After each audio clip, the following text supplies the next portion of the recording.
Hey everybody, it's your host Eric Brown of NRE The Wrestleverse. We're back again with yet another wrestling video. Don't worry, I'm getting my NRE universe back on track soon. Just there's been a lot of wrestling content in January that I couldn't cover, and I'm trying to caught up with everything, especially after the Royal Rumble and everything that happened with WWE that's been going on. But let's move on.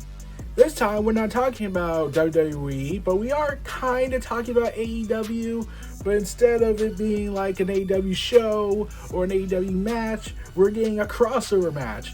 AEW versus New Japan Pro Wrestling, this time from Wrestle Dynasty, the massive crossover event that featured several big promotions, both from Mexico and from the US, all coming together. And while I'm going ahead and going to take this moment to just rant and rage against the coronavirus, because damn you, Corona, because Wrestle Dynasty was supposed to happen here in the States, and we were supposed to get that event at Madison Square Garden, and I had registered myself for the pre-sale to get me and my mom 2 tickets to go to that goddamn show, and then the pandemic happened and everything was ruined, and thus we could not get our dream to go to Madison Square Garden once. I still vow to get to Madison Square Garden one day, and I'm hoping to do it under AEW, New Japan, just nothing with WWE related. I am currently not in the best place with WWE and my issues with the company from an ethical standpoint. Yeah. But enough about that. Let's get into this. Kenny by God Omega versus Gabe Kidd of Bullet Club. Yeah, Kenny Omega's first match in over a year following his unexpected event with diverticulitis. Oh god, that was a bad day. And there were some things that, looking back on it, they should have caught this beforehand. They caught it early enough, so we got Kenny Omega doing well, and he's back.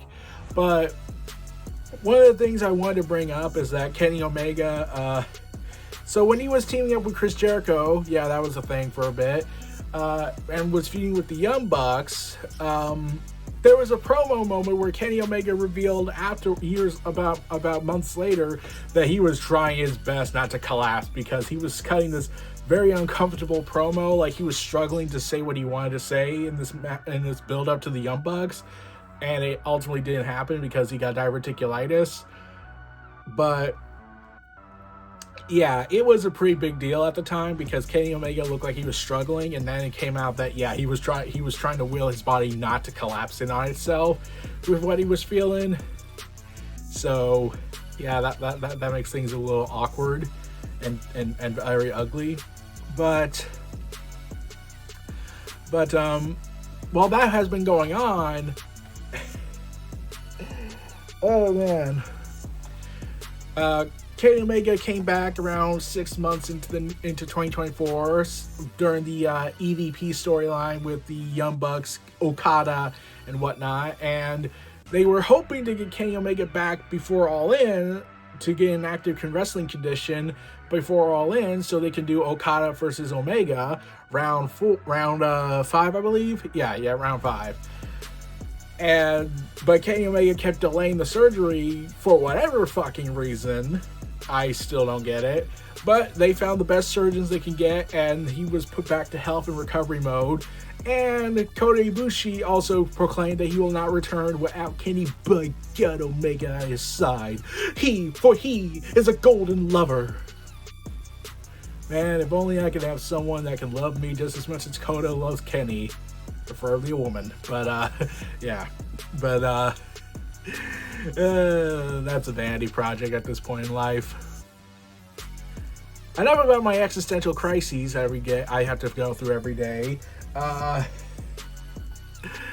It's been a wild ride. Kenny Omega's been gone, but then he came back at New Japan Pro Wrestling and announced his return and said he would return to New Japan Pro Wrestling at Wrestle Kingdom and Wrestle Dynasty for a big match he wants to do.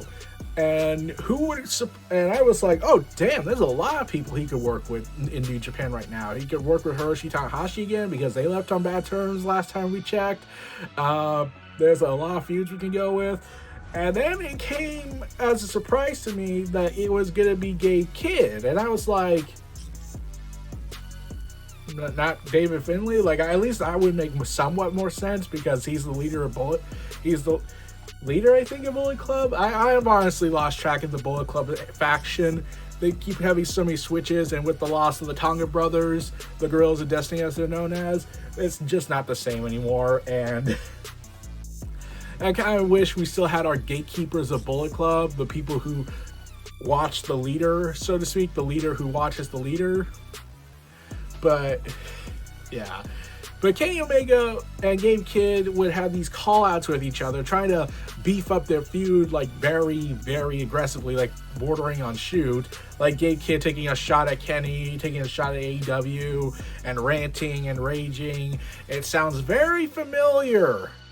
The only thing is that he didn't call him an EVP who couldn't manage a fucking Kmart. Who couldn't manage a fucking Target. But enough about my sad dissatisfaction with how that particular relationship ended. Yeah, and then Kenny Omega was not really interested in fighting Gabe Kidd, it seemed. And then we had this whole argument going on social media where they would rant and complain about why is Kenny Omega coming back to wrestling his first match in 13 months to New Japan and not be in AEW doing it. And I was like, okay, I get your concern about why is he coming back to do his first match in New Japan and not in AEW. But if I had to take the guess, and Kenny Omega confirmed it, it's because he owes a lot to New Japan. It put himself on the map. Sure, he did all this other stuff before New Japan, before Bullet Club, but his big break came when he was in New Japan, especially in Bullet Club. So him coming back to do his first match there kind of made sense. In my eyes, at least. But I certainly get the complaint of having the AEW contracted wrestler coming back to work a show that's not AEW. But it's Wrestle Dynasty, which is a crossover event, so they can still do it. Plus, I'm pretty sure it was Papa on AEW TV before his big match, which he did. He returned and confronted Okada following the Continental Classic, phenomenal match, and I was excited for that match. And they already teased where it's going to take place at All In, Texas. So get ready for that insanity. And it was about as subtle as a hammer to the head. But, yeah. His first match would be against Gabe Kidd in his return epic grudge match. And they would...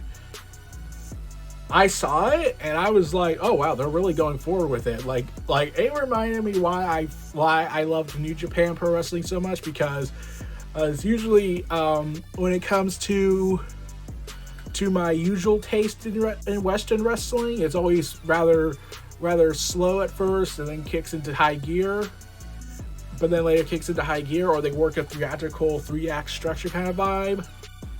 And sometimes New Japan Pro does that, but when they do grudge matches or very, very heated feuds, they go right out the gate violent.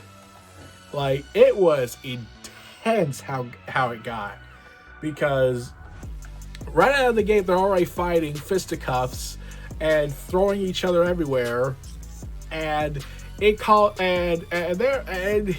And I was like, damn, they're really trading stiff shots. Like, they legit hate each other. That's the vibe I'm getting from this, and I think they're doing pretty well with it. And then, and Kenny works a 30-plus minute match to get this going. Please note, this is his first match back, and he looks like he hasn't lost a step. Oh, I wanted to mention this. Kenny Omega apparently, I wouldn't be surprised if this is the case. Kenny Omega apparently has a deal with someone at Square Enix to be like, look, I demand Final Fantasy style music from your composers for every return match I do for New Japan Pro Wrestling. Damn it, I demand it. So we got the composer of Final Fantasy 16, which was pretty damn awesome. It's not available on Spotify, YouTube yet, it's on YouTube to listen to, but it's not available for Apple Music and all that, or for purchase for digital download. Sucks. But to see so much the one of the best wrestlers to date going around and being this massive nerd like us, as you can plainly see, but to see this massive nerd just be the best one of the best wrestlers in the world is just so fun. It's so entertaining.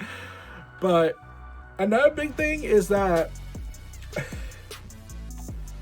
one of the big story stuff I wanted to always see is Kenny Omega in person. Like I did get to see him at Full Gear 2019. It was awesome. His match with Jon Moxley, lights out. How I wish AEW did a pay-per-view here again. I really do. Come on, AEW, like you had a regular show in December. I couldn't go to that because of work. Damn it. But to see these two go at it, it was pretty violent. It got very heated really quick. Stiff shots at each other, high flying maneuvers. Kenny Omega doing the Terminator dive as always that he's known for. Oh yeah, there's a lot of things Kenny's known for. The one-winged angel still being one of the most protected finishers in wrestling, which says a lot. And then when it came to them just going straight, no disqualification vibe with this, with the chairs and whatnot and tables, I was like, okay, that's a first. Table shot to the head with a broken table. And here's the thing. This was I think this was more about not only Kenny trying to prove himself that he could still go, it's also Gabe Kidd's hello world moment. Because it was like, I had completely forgotten about Gabe Kidd. I didn't think he was all that. I wasn't interested in him. After this, I was like, okay, you got me convinced. If Kenny thinks you're ready to hang with him, let's see what you got. This is make or break for you, dude. And it culminates, and there's this badass moment he does after he breaks Kenny Omega through the Japanese table. And he's just sitting on the ground like he's Malachi Black, except blood is pouring over his face. And I was like, damn, we never got that with Malachi, did we? Gabe Kidd did something before Malachi Black ever did. Damn it. That would have been a good, awesome moment. But sadly, that will never be so, especially if he's retiring or going back to WWE. There's been word going around that he might be considering retirement, and he's burnt out. Plus, all the injuries he's had over the years probably finally getting to him. Which, okay, if he goes back to WWE, fine. If he decides to retire entirely from the wrestling industry, fine. That's his choice. But